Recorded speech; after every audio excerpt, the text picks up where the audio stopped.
यो खबर तत्काल सबैसम्म प्रवाह गर्दैन आग्रह गर्छु। अहिले म नारायणी नदी पुलमाथि छु। यो चितवनको नारायणी नदी पुलमाथि उभिएर बोल्दैछु। नारायणीको बहाव एकदमै बढ्न लागेको छ। रातिको समयमा धेरै बाढी बढ्न सक्ने अनुमान गरिएको छ। प्रहरीका तर्फबाट पनि सुरक्षा निकायका तर्फबाट पनि सतर्क रहन सबैलाई आह्वान गरिएको छ। म बिन्ती गर्छु यो पानी झरीका बेलामा यो नारायणीको आसपासमा बसोबास गर्ने हरेक आमा बुवा दाजुभाइ दिदीबहिनीहरूले ख्याल गरिदिन आग्रह गर्छु। यो भिडियोलाई व्यापक सेयर गरिदिनु होला।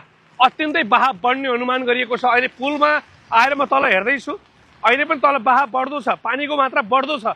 भोलि यो पानी रातभरि अत्यधिक बढ्ने अनुमान गरिएको कारणले नदी आसपासमा बस्नेहरूलाई भोलि अर्को कुनै घटना घट्न सक्छ, केही हुनसक्छ भन्ने हिसाबले यो भिडियोलाई व्यापक प्रत्येकले सेयर गरेर नागरिकलाई बचाउने एउटा कर्ममा सबैले सहयोग गर्न आग्रह गर्छु। म बिन्ती गर्छु भगवान रूपी आमा बुवा दाजुभाइ दिदीबहिनीहरू, हजुरहरू नारायणी नदीको आसपासमा त्रिवेणीसम्मै बस्नुहुन्छ, गोलाघाट आसपास या यो आसपासमा बस्नुहुन्छ भने आज आफन्तीका घरतिर गएर कतै गएर बस्न आग्रह गर्छु।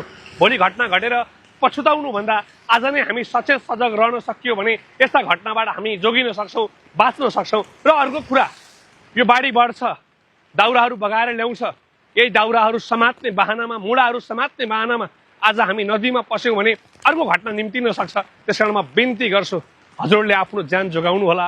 यो मासे सबैसम्म प्रवाह गर्नु होला। पानीको मात्रा दिनभरि वर्षा भइरहेको छ। यो वर्षा बढ्ने अनुमान गरिएको छ। रातिको समयमा नदीको बहाव बढ्ने, बाढी आउने अनुमान गरिएको छ। र नारायणी नदीको आसपास मात्र होइन, समग्र रूपमा झरी परेका एरियामा रहेका सबै क्षेत्रका नागरिकहरू सचेत रहनु होला। पहाडी व्यक्तिलाई ख्याल गर्नु होला। यात्रा गर्दै हुनुहुन्छ, कहीँ जाँदै हुनुहुन्छ भने तपाईँहरू एकदमै सचेत सजग भएर यात्रा गर्न आग्रह गर्छु। र यो झरीको समयमा सकभर रातिको यात्रा नगर्नु होला। रातिको समयमा यात्रा नगरिदिन आग्रह गर्छु।